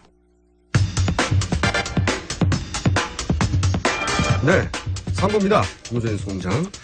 양지열 변호사와 함께하는 시간인데 잠깐 제가 앞 순서인 이혜원 의원과의 코너 이야기를 잠깐 이어가자면, 왜냐면 지금도 계속 문자가 와가지고요. 네. 제가 마치고 나가시는 분을 붙들고 잠깐 물어봤어요. 이렇게까지 해도 되냐. 이 코너 이름이 이혜원의 나라 걱정인데 이혜원의 당적 걱정을 바꿔야 되겠다. 그런데 이제 이렇게 말씀하시네요. 예전에는 눈치가 없었고 그래서 뭘 몰랐고 지금은 눈치를 안 보게 됐다. 네. 당적을 다 같이 걱정해 주자고요. 양지열 변호사님 나오셨습니다. 안녕하십니까? 네, 안녕하십니까? 방금 들으셨죠? 네, 잘 들었습니다. 네. 국회의원은 헌법기관이죠. 개인이. 그래서 그만큼 소신을 가지신 건 응원해 드려야죠. 네. 당장만 지켜드리게 저도 응원하겠습니다. 깜짝 놀라셨죠? 네, 밖에서. 굉장히 밖에서 들으면서 약간 부럽기도 하고, 저런 말씀을 하시는구나 싶어서. 당적이 유지될까? 해야죠. 자, 의원님은 이혜훈 의원님은 당적을 걱정하고 양지열 변호사는 이 코너를 계속 유지할 수 있을 것인가? 또 왜? 저희 목표는 양지열 변호사를 보내는 겁니다. 그래서 시간을 바꾸셨나요? 보내는 건데 저희 코너는 그 포탈의 그 뉴스들 중에 그 법적인 이면을 제대로 다뤄주지 않는 사건을 한번 파헤치는 시간이죠. 예. 이번 주에 핫했던 이슈 중에 하나는 여러 가지가 있지만 그 인터넷상에도 유명 인사고 오프라인에서도 유명 인사죠. 피모 씨. 뭐 또 피모 씨라고 그러지. 미디어워치 변희재 대표. 네. 보수 농객으로 유명한 분이시죠. 네. 이분이 이제 자기를 모욕했다고. 네. 탁현민 씨가 자신을 이거는 이제 법정에서 이미 뭐 밝혀진 얘기니까. 판결문에서 나온 얘기니까 또라이라고. 뭐 센 또라이라는 표현도 썼었고, 뭐 아픈 아이라는 식으로 네. 얘기를 했고, 그렇게 표현을 했죠. 그래서 정치 입장을 다 떠나서 최소한 뭐 벌금이라도 나올 줄 알았거든요. 이거 무죄 나온 거 보고 저희 변호사들끼리도 상당히 놀랐습니다. 그래요? 왜냐하면 이게 뭐 또라이라고 모욕이라고 하는 게 결국에는 쉽게 말씀드려서 욕이거든요. 그렇죠. 사람의 감정을 건드리는 거, 네. 남들 보기에 창피하게 만드는 거. 그건데 또라이는 분명히 욕이지 않습니까? 네. 그래서 그런 얘기를 누구한테 들으면 본인도 기분 나쁘고 주위 사람들 보기에도 오죽하면 저런 얘기를 들을까라는 생각이 들게끔 만들기 때문에 욕인데 법원이 어떻게 판결을 했냐면요. 이게 모욕은 맞다. 네. 모욕은 맞는데 상황이 그럴 만을 들을 수도 있는 상황이고 이 정도는 참아야 한다라는 식으로 그 판결을 내린 겁니다. 그러면 국가가 공인해 준 건가? 아니요. 국가 그렇게 이렇게 생각하는 분들이 많아요. 그렇게 아무 때나 누구나 그러면 가서 또라이라고 부르냐. 그건 절대로 안 되는 거고요. 그건 모욕이 되는 거고 상황이었던 겁니다. 뭐냐면 그 사건이 왜 벌어졌냐면 이제 변희재 대표가 모 단체를 구성을 해서 회원들 한 1,000명가량이 회식을 한 겁니다. 600명. 그래 600명이 회식을 하고 고깃값이 1,300만 원이 나왔는데 네. 1,000만 원만 내고 300만 원을 못 내겠다고 서비스가 안 줘서 못 내겠다고 한 겁니다. 그 얘기를 탁현민 교수가 듣고 아니 왜 고깃값을 떼먹냐라면서 본인이 그렇게 사회단체도 조직하고 사회운동도 하는 사람이면 더 뭐 양심적으로 해야 되는데 그런 일을 하다니 하면서 조금 전에 말씀드린 그런 또라이 표현을 쓴 거거든요. 법원이 뭐라 그랬냐면 아니 변희재 대표도 그렇게 뭐 사회적인 비판 같은 걸 하는 사람이고 굉장히 세게 하는. 네, 사회적 비판하고 비판을 본인이 하기도 하고 비판을 받기도 하는 사람이라면 그런 정도 얘기는 들을 수도 있는 거 아니냐. 그러니까 이게 사회 상규에 반하지 않는다라는 그런 형법 20조의 조문을 썼어요. 그럼 쉽게 얘기해서 본인도 그 정도 표현을 하니 그 정도 되돌려 받는 건 감내해야 한다. 이런 정도. 이게 제가 말씀드린 형법 20조가 어떻게 쓰이는 거냐면요. 권투 선수가 링에서 주먹질하는 거 있지 않습니까? 네. 그건 폭행이죠. 근데 그렇죠. 경찰차 출동 안 하잖아요. 그렇죠. 거기서는 당연히 그런 일 해야 된다라는 게 그 20조 조문이거든요. 그러니까 링에 올라와서 네. 쳤는데 저쪽이 대받아 쳤으면 당연히 그런 거 정도는 넘어줘야 되는 거 아니냐라는 거죠. 당연한 거 아니냐. 네, 그래서 아까 말씀드린 것처럼 링에 올라가 있지 않으신 분들이 그런 표현을 쓰면 모욕이 됩니다. 여전히. 그러니까 함부로 또 국가 공인이라는 생각을 하시면 안 됩니다. 근데 여기서 또 궁금한 것은 그러면서 이제 공인이라는 표현을 법원에 사용했어요. 네. 근데 이제 제가 이 공인이라고 하면 물론 유명인이긴 합니다. 네. 긍정적인 의미든 부정적인 의미든 각자 그 변진세를 지지하느냐 아니냐에 따라서 다르겠지만 어쨌든 유명인은 확실하단 말이죠. 그렇죠. 유명인이라고 해서 공인은 아니잖아요. 공무원 선출직도 아니고 세금으로 받는 것도 아니고. 지금 말씀하신 건 이제 공인이 아니라 공무원에 관한 말씀을 하신 건데 선출직이나 네. 세금을 받는다 이런 건데 근데 공인이란 걸 보통으로 법적으로 봤었을 때는 뭐 공공의 이익과 관련된 일을 하는 사람이라고 많이 얘기를 하거든요. 그래서 보통 공무원을 떠올리죠. 그래서 공무원을 떠올리게 마련인데 이 경우에 변희재 씨를 공인으로 볼 수 있느냐도 약간 고개를 저는 갸웃했고 그렇죠. 어제 이제 변호사들 몇 명 모여서 얘기를 해봤는데 거기서도 설왕설래가 있었어요. 네. 공인이냐? 답은 못 내렸죠. 근데 대법원이 공인이라고 하니까 그러면 앞으로 일반적으로 쓰는 알려지면 공인이야 이럴 수는 있어요. 일반인들끼리. 하지만 법적으로 공인이라고 해서 문구를 그러니까요. 네. 이제 앞으로는 이제 우리 총수님도 공인이 되신 거죠 그 순간에. 그 법률적 판단에 의하면 대법원의 판단에 의하면 저는 세금을 받거나 뭐 선출직이 나가거나 아무것도 한 게 없는데 알려졌다는 이유만으로 충분히 알려주고 이렇게 방송도 진행하고 계시고 좋아하는 사람도 있고 무지 싫어하는 사람도 있으니까. 무지 싫어하는 사람 누구예요? 어? 주변에 그러면은 예. 변호사님 주변에 저를 좋아하는 사람과 싫어하는 사람의 비율 어떻습니까? 근데 여자분들이 좋아하더라고요. 신기하게. 그게 신기합니까? 저는 이해가 잘 안 가더라고요. 그게. 참 당연한 것을. 기분이 나쁘네요. 왜 기분이 나쁘세요? 자, 그래서 한편으로는 변희재 씨의 발언에 대해서 주고받는 거니까 네. 그럴 수 있다. 저는 거기까지는 이해가요. 그런데 공인이라는 표현을 씀으로 해서 이렇게 알려진 사람, 예를 들어서 연예인이거나 또는 공직에 있지 않음에도 불구하고 뭐 언론에 글을 쓴다든가 네. 그래서 대중적으로 많이 널리 알려진 분들은 공인이라고 부를 수도 있는 법적 근거가 생겨버린. 법적인 근거를 줬고요. 저는 김재동 씨가 갑자기 떠오르더라고요. 그러면 김재동 씨의 지금 김재동 씨 피해를 빌자면 웃자고 한 얘기에 죽자고 달려드는 상황이 벌어졌는데. 내가 뭐 공직에 있는 공인도 네. 아니고. 근데 김재동 씨도 공인으로 볼 여지가 이렇게 생겨버린 되면 거죠. 그렇죠. 이렇게 되면. 그래서 그러면 공인이라고 했을 때 유명인이라도 뭐 사회적 비판, 뭐 예를 들어 시사평론가나 이런 사람들까지만 해야 되는 거냐. 아니면 김재동 씨처럼 예능을 주로 하시지만 또 비판적인 얘기도 하시는 분들까지 다 포함을 시켜야 되느냐. 이런 것들이 앞으로 법원에서도 좀 다투어질 여지가 생긴 거죠. 그 기준에 따르면 양지열 변호사님도 공인이에요. 여기저기 방송에 뭐 부르는데 다 나가잖아요. 저는 음지에서 일을 하죠. 주로 이제. 아니, 양지열 변호사님도 사실은 여야도 구분 없고 또 뭐 종편의 지상파도 구분 없고 라디오도 구분 없이 본인을 부르기만 하면 나와가지고 끝까지 살아남아서 끝까지 살아. 진행자들 다 죽는데 악마의 변호사가 안 죽었다니까요, 다들. 다른 데서 다 일 잘하고 계세요. 이 기준을 보자면 양지열 변호사님도 공인에 해당되는 조금 거죠. 걱정스러웠어요, 사실. 그러니까 제가 예를 들어서 양지열 변호사님한테 지금 이 표현 또또또 라고 방송에 해버려도 네. 이렇게 막 주고받다가 서로 아니, 그거는 그런 거죠. 서로 비판적인 얘기를 하면서 제가 뭔가 어떤 황당한 잘못을 했을 때. 아까처럼 그래서 뭐, 여성들에게 인기가 좋다고 말도 안 되게 이런 말을 했을 때 제가 또 이렇게 하면 이 기준에 따르면 저도 무사한 거 아닙니까? 그건 안 되죠. 왜요? 제가 그런 얘기를 하는 거는 제가 그러고 하는 걸 이해가 잘 안 간다라고 뭔가 사실을 좀 저는 주장을 그게 하는 거고. 불하거든요. 그런 얘기를 남들 들으면. 들었을 때 그게 기분이 나쁠까요? 총수님에 대한 모욕이 될까요? 모욕이 되죠. 아, 그래요? 네. 팬들한테 모욕이 될까? 당연합니다. 알겠습니다. 저는 양지열 변호사를 조만간 법률 검토를 거쳐서. 자, 또 한 가지는, 제가 또 한 가지 궁금했던 것은, 제가 이제 명예훼손으로. 예. 많이. 네, 법정을 많이 들락거리고, 그리고, 잘 모르시겠지만, 이 명예훼손 관련 건들은 제가 다 이겼어요. 예. 불패 피의자. 어. 네. 사실은 이 불패 피의자라는 부분에서, 그 법조인들이 약간 대단하다고 해주셔요, 실제로. 그럼요. 네. 왜냐면 왜냐면 빠지기 쉽지 않은데. 저를 고소한 분들이 대통령의 가족도 있고 짱짱한 분들 많거든요. 다 이겼어요. 다 이겼는데 그런데 이게 왜 명예훼손이 아니고 모욕죄지?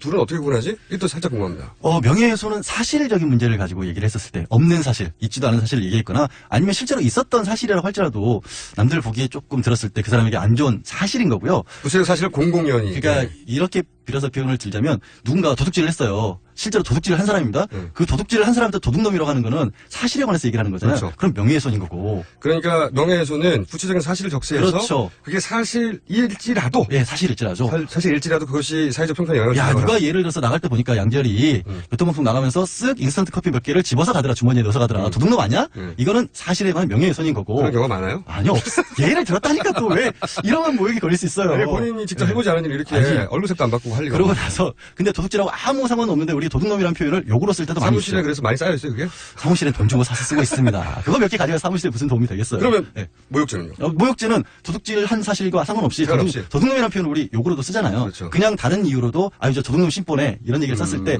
그게 욕일 때 감정을 건드리는 부분은 이게 모욕이 되는 그러니까 거고. 구체적인 사실을 적시하고 그렇죠. 근데 그 구체적 사실이 서로 사실일지라도 예. 사실이 아니어도 당연히 그렇죠. 마찬가지고 근데 중요한 거는요. 네. 이게 상대방에게 하는 게 중요한 게 아니라 다른 사람이 그 말을 들었을 때 그게 그 사람에게 안 좋은 골방에서 일이 둘이 할 때는 상관없는데 총수님을 조용히 제가 불러가지고 네. 엄청 심한 욕이나 욕설을 했다. 네, 그 방에서 못 나가시죠 그러면 무사히는 모욕은 안 되죠. 어쨌든 모욕은 안 알겠습니다. 되죠. 모욕은 욕설 구체적으로 너 그때 몇 개를 훔쳐갔잖아 이런 거 없이 그거를 다른 사람의 제3자에게 얘기를 퍼뜨렸대. 소문을 퍼뜨렸다. 나쁜 놈. 저 사람이 저런 짓을 하는 사람이야라고 다른 사람에게 퍼뜨리면 명예훼손이고 그게 감정적인 것일 때는 모욕이 되는 거고. 추상적인, 네. 구체적 사실 없이 추상적인 평가. 그렇죠. 근데 사실 모욕은요, 법적으로 이걸 과연 유지하는 게 맞느냐에 관해서는 좀 의논이 있어요. 원래 모욕죄는 그 귀족, 신분제 사회일 때 있지 않습니까? 그렇죠. 맞습니다. 귀족 양반들이, 뭐 평민들이 자기에 대해서 얘기를 하면 어디 상껏들이 내 얘기를 함부로 하느냐라는 식으로 만들어진 법이었기 때문에 이게 요즘 같은 민주주의 사회에 있어야 되느냐, 형사처벌로 가는 게 맞느냐는 법조에서 없애야 된다는 의견도 있어요, 사실은. 저도 그렇게 생각하는데, 그러면 이제 이런 건 어떻습니까? 확실한 공인인 국회의원. 네. 국회의원을 찾아가지고 자기가 평소에 국회의원의 정책적 결정, 자기 지역구에 정책적 결정이나 동의할 수도 없고, 그리고 그 발언도 마음에 안 들고, 원래는 지지했는데 지지를 네. 바꿨다든가, 뭐 화가 났어. 그래서 국회의원 면전에 대고, 김시민, 김또라이. 이렇게 시민이 가서 유권자가 얘기하는 것이 이건 명예훼손이나 모욕죄가 됩니까 안 됩니까? 모욕이 될 가능성이 남들 듣고 있는 데서 얘기를 했다면 모욕이 될 가능성이 있는데 그게 아니라 명예훼손죄 왜 정책을 그렇게 잘못 결정을 했느냐 당신이 이런 정책 잘못하는 바람에 우리 지역구 지금 경제가 파탄이 났다 네. 뭐 이런 식의 그럼 명예훼손이 될 수가 있잖아요 사실이니까 네. 다만 그거는 공적인 일을 하는 사람에 대해서 그런 정책을 잘못됐다고 지적해 주는 건 공공의 이익을 위한 거잖아요. 그렇죠. 그렇기 때문에 명예훼손이 되지만 법이 위반이 아니라는 거예요. 아마 총수님이 대부분 명예훼손 고소 사건에서 빠져나올 수 있었던 것도 내가 이거는 분명히 그 사람들에서 명예훼손적인 사실이긴 하지만 이게 나라를 위해서 도움이 되는 얘기를 한 거다라고 해서 빠져나온 겁니다. 법원이 용서해 준 겁니다. 네. 그렇죠. 훌륭한 사람이라는 얘기죠. 얘기로 하니까 그렇네. 괜히 얘기를 했네 이거. 자, 오늘은 여기까지 하고요. 제가 오늘 방송을 시작하기 목표했던 것은 양지열 변호사님을 공인으로 만들고 그래서 양또또또라고 부르면서 방송을 끝내려고 했는데 그거는 모욕죄에 해당된다고. 우리 칭찬해 주는데 그러면 안 되죠 사람이 예의죠. 알겠습니다. 네. 이분이 그렇게 오래 가지 못할 거예요. 이 코너에서. 제가 끊임없이 시도할 거기 때문에 오늘은 살아남으시고 끝까지 한번 살아남아 보겠습니다. 지금까지 양지열 변호사였습니다. 예, 감사합니다. 고맙습니다.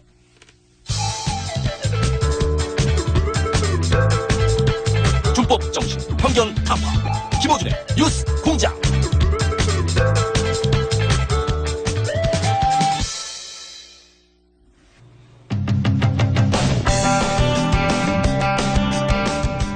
뉴스공장 4부 시작하겠습니다. 정부가 앞으로 중국의 불법 조업에 대해서 무력으로 대응하겠다라는 방침을 세웠습니다. 과연 정부 방침대로 진행될 수 있을지 국제법, 법적으로 이게 가능한 이야기인지 짚어보기로 하겠습니다. 원광대 법학전문대학원의 류권홍 교수님 전화 연결되겠습니다. 안녕하세요. 네, 안녕하세요. 네, 교수님. 정부에서는 이제 그 중국 어선이 불법 조업을 할 때, 예. 이제는 무기도 사용하겠다. 공용화기 얘기까지 나왔거든요. 예. 공용화기라고 하면 쉽게 말해서 개인화기가 아니라 이제 2명 이상이 일조가 되는 말하자면 예. 함포 같은 거 쏘겠다. 포를 쏘겠다. 야. 네, 혹은 뭐 기관총을 쏴버리겠다. 예, 예, 예. 이런 얘기인데 저희가 이제 죄송합니다. 이런 얘기를 들으면서 한편으로는 그래야 된다고 심하면 생각하면서도 또 한편으로는 이런 대책이 처음 나온 게 아니에요. 예. 네. 그래서 사실은 이게 일종의 국민들 마음 달래기 같은 선언적인 조치고 실제로는 법적으로 어려운 게 아닌가 이런 이제 의문을 가지게 되는데 그래서 이제 네네. 교수님을 법을 전공하시는 분을 연결한 건데 네. 네. 예를 들어서 제가 방금 얘기한 포를 쏘는 거 중국의 어선에 민간 어선에 우리 해경이 혹은 군이 포를 쏘는 게 이게 가능합니까 법적인 차원에서? 우리 해양경비법상으로는 가능하게 돼 있어요. 아, 그래요?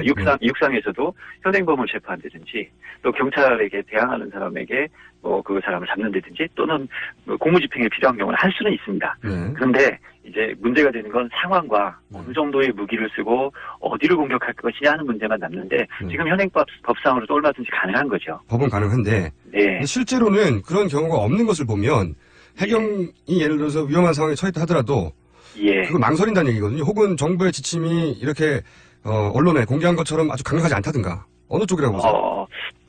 스스로 자제를 했겠죠. 첫 번째는 이제 예전에 2014년인가 한번 그 중국 선장이 어선 선장이 죽었거든요. 사망 사고가 한 번 있었어요. 그때 외교적으로 시끄러웠죠. 중국이 뭐 시끄럽게 했습니다. 우리 대사도 조치하고 그랬어요. 그러다 보니까 정치적인 외교적인 이 갈등이 걱정스러웠을 것이고요. 네.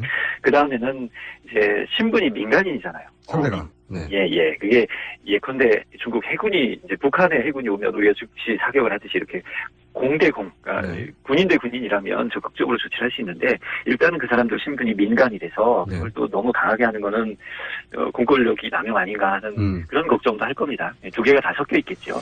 예를 들어서 그럼 좀 구체적으로 여쭤보겠습니다. 예. 그 법은 이제 그렇게 그럴 수도 있다라고 규정돼 있지만 예를 들어서 해경이 위험 상황이라고 생각해서 포를 쐈거나 혹은 기관총을 예. 발사했습니다. 그런데 예. 그 경우 해경이 그 발사할 수밖에 없었다는 상황을 입증해야 되는 거 아니겠습니까? 체증의 문제는 있죠. 그렇죠. 상황이 그게 적법하냐 하는 문제인데, 네. 이제 그래서 요즘에는 장비, TV 카메라를, 동영상 카메라를 돌리면서, 해경들이 단속하는 걸 보면 계속 다 찍거든요. 네. 이제 그걸 체증을 하면서 하다 보니까 괜찮고, 그걸 나름대로 노력을 하고 있고, 또 하나는 그 중국 어선들의 행위가 좀 심한 면이 있기는 해요. 네. 새창살을 단다든지, 못 올라오게 흉기를 집어 던진다든지, 이런 경우에는 오히려 군권력을 행사하는 게 맞을 수도 있죠. 근데 상황에 따라 달리 봐야 되죠. 그리고 예. 법도 있고 행사할 조건도 되는데 해경이 예. 그렇게 적극적으로 나서지 못하는 것은 예를 예. 들어서 그런 입증 책임이 있는데 예를 들어서 법적인 예. 입증 책임을 해경이 전적으로 지게 되면 공무원이고 또는 뭐 예. 한 사람 한 사람 따지면 개인인데 예. 혹시 내가 그 총을 쏘거나 포를 쏘서 상대방의 사망자가 생기고 그러면 결국은 법정에 불려가거나 법적 책임을 져야 되는 사람은 자기인데 그런데 부담 예. 느낀 거 아닐까요? 그런 부담, 일종의, 과잉 조치. 우리도 육상경찰에서, 지금 미국에서도 시끄럽죠? 흑인들에 대해서 경찰이 총을 쏴가지고 시끄러운 것처럼. 내가 무기를 썼는데 그것이 도를 넘었거나, 그게 이제 비례성이나 상당성의 원칙이라고 그러는데, 주먹으로 때리는데 총으로 쏠 수는 없는 거 아니겠어요? 네. 이렇게 대응 조치를 하다가, 그냥 잡거나 어디 다치면 좋은데 죽어버릴 경우에는 사망사고가 날 경우에는 오히려 그 조치를 한 경찰관이 더 큰 조치 징계를 받는다든지 네. 처벌을 받는다든지 그런 위험성은 개인적인 위험성도 있죠. 그러니까 제가 이제 이 질문을 드린 이유는 뭐냐면 예. 정부는 예. 강력하게 대응하라고 이렇게 이제 대외적으로 기자들을 모아놓고 예. 대응하겠다고 말할 수 있는데 실제 현장에 있는 해경들의 입장에서는 아니 이 말대로 했다가는 내가 결국은 책임져야 되는데 망설이가 되는데 그러면은 이게 개인의 어떤 책임이 아니라 그 해경을 강력하게 해 정부가 뒤는 봐줄게 이런 식의 확실한 조치가 있지 않으면 못하는 거 아닌가요? 지금 현재 이 분위기상으로는 해경이 조금 더 적극적으로 조치를 할 겁니다. 할 텐데 그 조치의 수준이 어디까지냐 하는 거는 똑같이 저도 걱정스러운 면이 많이 있어요. 네. 예를 들어 어선한테 포를 쏜다. 네. 심각한 문제가 발생할 수 있죠. 그러니까 단순히 총기 중에도 그런 포가 아니라 기관총인데 어느 부위, 그러니까 사람한테 직접 쏘는 것이 아니고 배의 일정 부위를 쏴서 저항을 못하게 한다든지 이런 방법은 택할 수 있겠지만 지금 우려하시는 것처럼 대놓고 쏴서 사람이 죽는다든지 하면 이거는 그 쏜 우리 경찰뿐만 아니라 중국 측에서도 과잉한 거 아니냐라는 외교적인 갈등이 발생할 수도 있어요. 그러니까 저는 이제 그 말씀 듣다 보면 중국의 그 어선들 고기잡이 선원들도 바로 그 점 아는 게 아닐까. 결국은 직접 쏠 수 없고, 그죠? 예, 알죠. 잘 알죠. 네, 그러니까 이게 다 위협일 뿐이지. 우리 정부가 예. 뭐 포를 쏜다느니 뭐 기관총을 쏜다느니 해봐야 예. 나의 생명에 직접 위협은 안 되고 그냥 위협 사격 정도인데 우리가 그렇게 겁먹을 거 없다. 이미 알고 들어오는 거 아니겠는가. 예. 학습 효과도 있고요. 우리나라가 그렇게 마구잡이로 할 수 없다는 거는 잘 알고 들어올 거라서. 그래서 문제가 되는 게 이제 걱정스러운 게 우리 해경 장비 문제예요. 모터보트 타고 이렇게 올라가는 건 참 위험스러우니까, 철선으로 돼 있는 중국 어선보다 더 튼튼한 배가 가서 밀어내거나 부딪히거나 이런 방법이 있는데요. 지금 그런 배가 절대적으로 부족해요. 장비가 절대적으로 부족해요. 네, 장비의 보완도 필요하고. 예. 또 한 가지, 그러니까 정부가 단호하게 하겠다고 발표는 하지만 정말로 단호하게 하려면 해경 개개인이 법적 책임으로부터 어느 정도 자유로울 수 있도록 정부가 보장을 해줘야 되는 부분도 있겠죠. 그렇지 않고서는 사실은 중국 어민들 다 하는 거 아닙니까? 못 사. 그러면 겁낼 리가 없잖아요. 아무리 우리 정부가 예. 언론에 대고 뭐 포를 쏘겠다니 해봐야 그럼 나한테 안 날라와, 저거. 이렇게 생각하면 실효성이 없는 사실은 조치도 아니겠습니까? 지금까지 그런 발표가 많이 있었거든요. 이번만 있었던 게 아니고. 예. 그러니까 공권력 행사에 대해서 해경뿐만 아니라 육상경찰에서도 그게 정당한 상황이고 맞는 상황에 적합한 방법이라면 공권력 행사가 지금 사실은 우리나라의 공권력이 정당한 상황에서는 자기 자리를 못 잡는 경우가 좀 있거든요. 좀 경찰서 안에서 난동 부리고 이런 경우에도 넘어가고 이래서 이런 부분에 대해서는 좀 질서를 잡는 게 맞죠. 뭐 그것도 한편으로 동시에 떠올려 볼 수 있는 문제점이 있는데 이렇게 이제 외국인이 우리 내국인의 이익을 해치고 그 지속적으로 반복적으로 그럼에도 불구하고 그냥 손 놓고 볼 수밖에 없는 상황에 대해서 국민들이 답답해하는 건데 그래서 이 해외 사례로 뭐 인도네시아에서는 배를 폭파시킨다 뭐 이런 얘기 있지 않습니까? 예. 근데 그 인도네시아에서 배를 폭파시킨 것은 물론 이제 두 가지가 있어요. 하나 배를 폭파한 거는 납포한 이후에 그 배를 몰수하고 파괴 차원에서 하는 거고 우리 경우는 이 폭파가 아니고 해체를 한다는 거죠. 근데 폭파는 정치적인 액션이고 인도네시아하고 중국하고 지금 그 남중국해 국경 분쟁 소유권 문제 때문에 사이가 안 좋아요. 그러다 보니까 인도네시아가 좀 액션을 크게 좀 하는 거라서 그냥 그거 갖다가 비교하기는 힘들고요. 예, 우리하고 중국은 너무 가까이 있어요. 또 그 사이에 북한이라는 변수가 또 있어요. 그러다 보니까 막 했을 경우에는 서해가 완전히 분쟁 지역으로 돼버려요. 삼국 간의 분쟁 지역으로. 네. 네. 그게 과연 옳은가? 그렇게까지 가는 게 맞는가 하는 거는 국민권이죠. 아마 우리 정부도 그런 고민은 할 수밖에 없을 겁니다. 법적인 문제, 정치적인 문제, 외교적인 문제 다 복합적으로 그렇습니다. 걸려 있다. 민감한 지역이에요. 그러면 차라리 정부가 사실대로 그럴 수 없습니다라고 얘기하면 형편을 이해시키면 모르겠는데 항상 강경 대응한다고 하거든요. 해놓고 실제 대응은 없으니까 이제 자꾸 불만이 쌓이는 건데 교수님 오늘 말씀 여기까지 하고요. 예. 저희가 정말 현장에서 뛰는 해경 출신 분을 직접 들어보고 어떤 법적인 부담을 느끼는지를 예. 네 그래서 정말 법적 부담을 개인적으로 느낀다면 그때도 교수님 한번 연결하겠습니다. 네, 알겠습니다. 네 오늘 말씀 감사합니다. 네, 감사합니다. 네 지금까지 원흥대 법학전문대학원의 유권홍 교수님이었습니다.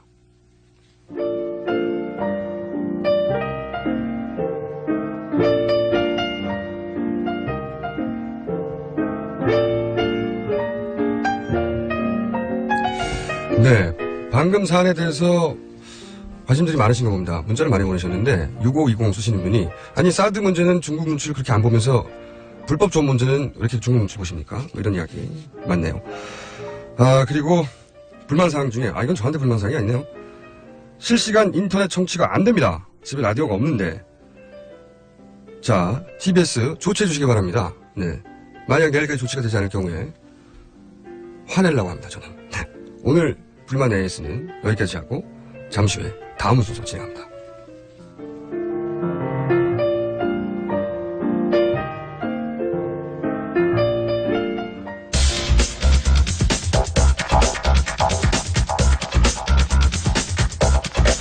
네, 시사에서 과학을 따로 떼어넣어서 다루는 시간입니다. 네, 과학 팟캐스트 부동의 1위 과학하고 앉아있네 진행자 원종우 씨 나오셨습니다. 안녕하십니까? 안녕하세요. 네, 지난 2시간 저희가 이제 외계인에서 굉장히 떠들어댔습니다. 네, 시사방송인데 외계인 있니 없니, 외계인 출판비 막 걱정하고 외계인이 품위 받아서 수장비 받았는데 그거 여기 지구까지 날아와서 잠시 사진 찍히고 가겠냐, 뭐 네네. 그 외계인과 관련된 사진들 대부분은 사실이 아닐 가능성이 높다고 과학자들이 생각하고 있다. 네네. 정통 과학자들은 예.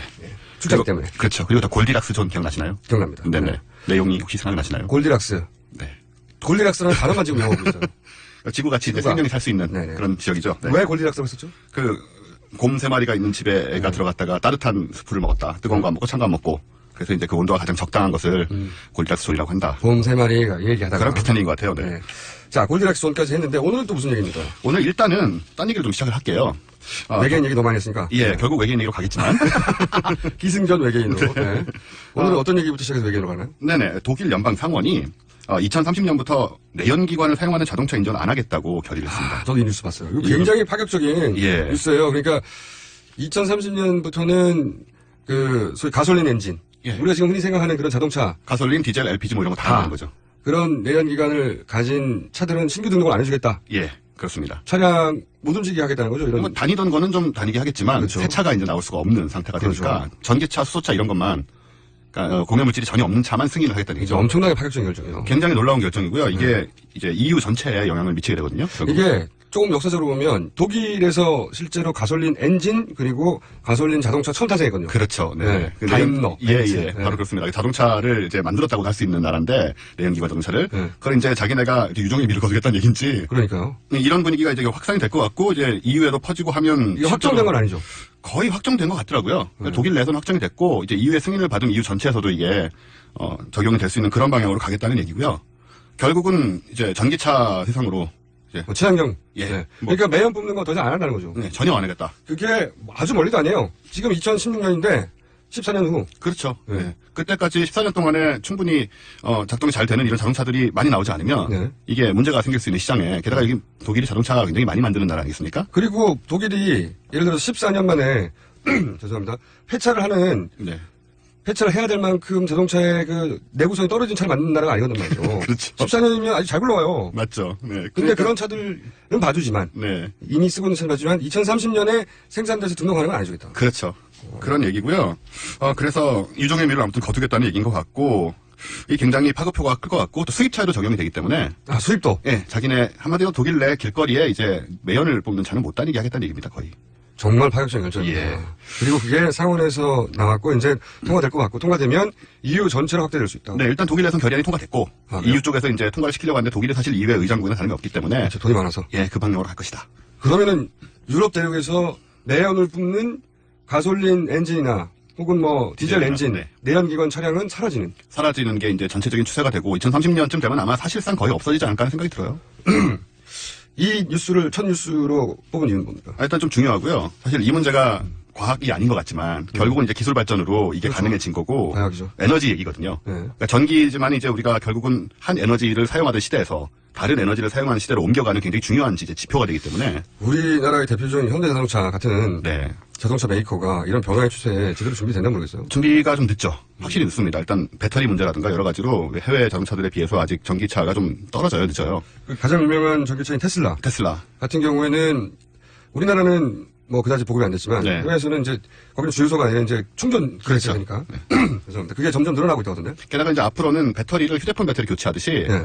주유소 같은 데서 그냥 배터리를 통째로 교체해주는 구조가 됩니다. 아 꽂아서 충전하는 게 아니라. 시간 걸리니까 네. 예, 그렇게 되면 이제 3분 만에 기름 넣는 것보다 더 빨리 아 그런 생각을 또 이제 하고 있어요? 예. 그러면 자동차 쭉 들어가가지고 2개 껴줘 배터리. 예, 이건 모아가지고 툭툭 바꿔 껴주고 하고. 그건 뭐 못할 게 뭐가 있나 생각하면 그렇잖아요. 그런 시대가 오겠네요. 네네. 그러니까 뭐 인프라가 갖춰지고 있다고 조금씩. 멀리 가면 엑스트라로 3개 껴줘. 뭐 그렇게 하자 할지 모르겠습니다만은. 그런 시대가 올 수 있겠네요. 예, 뭐 실제로 준비하고 있으니까 올 겁니다 분명히. 휴대폰하고 똑같이 생각하면 될 거 아닙니까? 똑같죠. 여분으로 가지고 있을 수 있고. 네. 휴대폰도 원래 들어있는 거 말고 시중에서 상업적으로 파는 보충 배터리들 있잖아요. 번하는 배터리. 그렇죠. 엑스트라 배터리. 네. 그런 것도 나올 수도 있고. 그런 식으로 가겠죠. 지금은 배터리로 예를 들어 우리나라 기준으로 서울 부산을 완봉할 수 없는데 없습니다. 그때가 되면 가능할 것이다. 얼마든지 가능하죠. 기름 넣는 거랑 똑같은 방식이 되니까. 이거는 그 단순히 자동차의 전제가 바뀐다는 사원이 아니라 지구 환경부터 산업 네. 전반까지 그렇죠. 도로 그리고 자동차 전기 자동차는 굉장히 조용하거든요. 엄청 조용하죠. 내연기가 폭파하고 네. 흡입 배출 이게 없기 때문에 있는지 없는지 모르고 조용하단 말이죠. 엄청나게 환경이 바뀌는 거죠, 사실. 네. 그래서 이제 골목 같은 데서 저속할 때는 일부러 차 소리가 나오게 만들어요. 아, 예. 사람들이 알게. 예. 너무 조용하니까. 말이 되네요. 네. 그런데 이게 외계나 무슨 상관이 있습니까? 상관이 물론 없습니다. 근데 이제 굳이 한번 끼워넣어 보자면 네. 이렇게 이제 한 시대가 끝나고 다른 에너지의 시대가 되고 네. 이런 식으로 계속 가다 보면 우리도 우주 여행을 할 수 있는 제가 오프닝에 그 얘기 했었어요. 예. 발사체 기술조차도 없다. 네네네. 아직은 그렇죠. 네. 근데 아무튼 크게 보면은 이제 이런 식으로 가다 보면은 항성간 여행을 할 수 있는 그런 에너지들도 우리가 미래에는 찾게 되지 않을까. 당연히 그렇겠죠. 그런 의미에서 이제 외계인으로 한번 또 접근을 해보자라는. 그래서 한번 해보세요. 예, 해보겠습니다. 무슨 얘기가 나올까? 예, 연결 안 되고요. 그냥 미리 준비했던 얘기를 하겠습니다. 네. 한 가지 얘기를 드리면 이 에너지라는 것이 우리가 지난번에 말씀드렸던 그 4.30년 떨어진 네. 가장 가까운 태양계가 있다고 했지 않습니까? 우리랑. 거기까지 지금은 한 4, 5만 년 걸리는데 이론이 있어요. 초강속 이론이 있습니다. 있기는. 네. 그거를 사용하면 2주일이면 갈 수 있다라고. 그래요? 그럼 빛보다 빠를 수 없다고 하는 우리 아인슈타인 선생께서 하신 말씀이 이게 사실 그걸 오해하는 건데요. 네. 빛보다 빨리 갈 수는 없고 대신에 공간을 앞쪽의 공간을 축소하고 뒤쪽의 공간을 늘려가지고 그거는 그 SF 영화에 나오는 워프 뭐 이런 거 그겁니다. 그냥 워프입니다. 근데 그 방정식이 나왔어요. 그래요? 그게 예. 그냥 상상이 아니라 과학계에서 검증된 수학 방정식으로 나왔어요? 네, 20년 전에 이미 나왔고요. 아하. 그걸 지금 나사에서 사실은 아주 작은 물체들로 실험을 하고 있습니다. 이거 좀 충격적이죠. 워프가 네. 만화나 영화에만 나오는 얘기인 줄 알았더니 실제로 실험을 하고 있어요. 그 수학 방정식을. 입자 분자 차원에서 실험을 하고 있고 실험이 어느 정도 성공 중입니까? 아주 작은 데서는 조금 이루어지고 있다고 하는데 이렇게 많이 밝혀지진 않고 있고요. 실제로 나사 안에 이제 이글 프로젝트라고 해서 그 헤럴드 화이트 박사라는 사람이 끌고 가는 그 프로젝트 팀이 있고요. 네. 이 방정식 자체는 오류가 없습니다. 방정식은 수학적으로 완벽하고. 네네. 근데 그걸 우리가 과연 구현할 수 있느냐의 문제네요. 에너지의 문제인 거죠. 에너지가 너무 많이 드니까. 우리 지구가 지금 가지고 있는 재래 에너지. 뭐 화석 에너지 이런 거 가지고는 어림도 없다. 전부 다 합쳐도 안 되고요. 그러니까 우리가 그 4.3관에 떨어진 것까지 가려면 목성을 한꺼번에 없앨 정도의 에너지가 필요합니다. 그 정도 방대한 에너지가 있어야 그 공간을 압축하고 그 공간을 2주 만에 통과하는. 네네. 하지만 이론적으로 가능한데. 가능합니다. 그런데 이제 그만한 큰 힘을 우리가 지금 현재는 낼 수 없으니 아주 입자 단위에서. 그렇죠. 작은 단위에서 모의 실험을 하고 있고. 정말 되는지 이제 실험을 하고 있는 거고. 문제는 아무튼 이거를 실현시키려면 우리가 점점 이제 시대가 발전해서 어떤 강력한 에너지를 찾아서 구현할 수 있는 그 단계에 도달을 해야 되는 거죠. 그러면은 우리가 초반에 얘기했던 그 출장비 얘기가. 외계인 출장비 얘기가 외계인은 예를 들어서 그런 에너지원을 이미 찾았고. 그래야 되는 거죠. 찾았고 그래서 공간을 압축할 만한 기술을 가지고 있고. 그래서 이거 몇백만 년인데 어떻게 날아와 하는데 그게 아니라 2, 3주 만에 날아올 수 있다면. 출장비 문제는 사라지는 거 아닙니까? 외계인은? 뭐 그 에너지도 그 정도 쓰려면 또 돈은 들 것 같긴 하고요. 그래서 뭐 이게 승인이 잘 결제가 날리는지 모르겠는데. 아무튼 있습니다. 그러니까 지금까지 우리가 만화인 줄 알았던 공간 워프는 그 나사에서 실제로 연구하고 있고 그 공식은 수학적으로 완벽하다. 네, 그 멕시코의 알큐비에로 박사라는 사람이 만들었고요. 그 공식을 그건 이제 SF를 보다가 이 사람이 스타트랙 같은 걸 보다가 자기가 하고 싶어가지고 만든 겁니다. 거꾸로 그런 예. 그 문화예술 분야에서의 상상력이 네. 과학자를 자극해서 실제 과학자를 찾아냈다. 예, 그런 게 굉장히 많습니다. 과학 쪽에는. 그래요? 심지어 경제학을 했습니다. 예, 노벨 경제학상 받은 분이 아시모프 장편 소설 파운데이션을 보다가 예. 거기 나온 개념을 자기가 공부하고 싶었는데 없어서 대신 경제학을 공부해서 노벨상을 탄 경우도 있고요. 그래요? 예, 뭐 이런 SF 특히 스타트rek이라든가 뭐 아이작 아시모프라든가 아서 클락 같은 유명한 작가들이 남긴 작품들은 지금 세대 과학자들한테 엄청나게 지금 한 40, 50대들 네. 엄청나게 큰 영향을 줬고요. 그걸 뭐 해보려다가 나온 것들이 많습니다. 실제로. 아니 그래서 저도 우리 그 대선 후보들이 네. 지금 밥 먹는 문제만 계속 얘기를 하고 있는데 경제 이야기 네. 이런 얘기 좀 했으면 좋겠어요. 사실 생각해 보면 서구에서 전기기 기관차 네. 나왔을 때 혹은 뭐 산업혁명 있을 때 우리는 마차 끌었단 말이죠. 그렇죠. 그 격차가 지금까지 이어지는 거예요. 이어집니다. 네. 네. 그런데 지금의 격차, 지금 우주를 다루는 기술의 격차가 그보다 더 벌어졌어요. 우리는. 네. 그런데 여전히 밥 먹는 얘기만 한다는 것은 한 국가의 리더로 10년, 100년을 얘기할 사람 그게 당장표가 안 될지 모르겠지만 네. 그런 리더도 보고 싶거든요. 아쉬워요. 그렇죠. 그래도 뭐 약간 희망적인 말씀을 드리자면 지난번에 말씀드렸던 그 망원경 3개. 네. 예, KNT넷이라고 왜 남반구에 3개 망원경을 설치해서 24시간 밤하늘 본다고 말씀드렸잖아요. 그건 세계 최초라고. 예, 네. 그건 세계 최초고 또 하나 우리가 프로젝트가 있습니다. 이게 자이언트 마젤란 텔레스코프라고요. 이름도 아주 거창하죠. 이게 어려 우리나라 프로젝트는 이게 어려워요? 아, 이게 10개국 이제 연합 프로젝트인데요. 아, 우리나라 들어갔다. 우리나라가 10%를 망원경이 1조짜리입니다. 1조 왜냐하면 크기가 25m거든요. 렌즈 크기가. 렌즈 크기만 예, 지금 우리나라 제일 큰 게 1.8m거든요. 1.8m인데 25m라고. 예, 세계에서 가장 큰 것도 한 10m 수준인데 이거를 이제 렌즈 8장을 사실은 거울이죠. 요즘에 거울을 쓰는데요. 거울 8장을 붙여가지고 이제 25m 렌즈 크기를 구현을 합니다. 이게 한 2025년쯤 완공될 예정인데 여기에 10% 지분을 투자했어요. 1,000억 원을 투자를 했고 그래서 요거를 이제 가동이 되면 지난번에 말씀드렸던 그 외계 행성을 찾은 다음에 네. 그 외계 행성의 대기 같은 거를 이제 이걸로 들여다볼 수가 있습니다. 원체 크니까 망원경이. 거기에 이제 대기에 뭐가 있냐에 따라서 생명이 있을 거다 없을 거다 판단할 수 있고. 그렇군요. 그러면 오늘 핵심 이야기는 그 에너지원에 관한 네. 이야기. 그러니까 가솔린 더 이상 쓰지 않는 세계가 우리 네. 예상보다 빨리 올 거다. 네네. 독일은 이미 시작했다. 강요된다는 거죠. 거의. 네. 그리고 과학계에서 이 워프 네. 이론적으로 가능하고 공식도 있다. 네. 마지막으로 요거 아는 척하기 위해서 그 사람 이름이 뭐라고요? 헤럴드 화이트 박사요. 헤럴드 화이트 박사가 뭘 보다가요? RQBL이라는 멕시코 과학자가 이론을 만들어냈고요. 네. 스타트rek을 보다가. 스타트를 보다가. 네. 헤럴드 화이트 박사가 나사에서 지금 실험을 하고 있습니다. 헤럴드 화이트 이거 나사에서 아시죠? 워프 네. 연구하고 있다. 네. 오늘의 가장 중요한 정보였습니다. 네, 여기까지 하겠습니다. 지금까지 원정우 씨였습니다. 저는 내일 다시 뵙겠습니다. 안녕.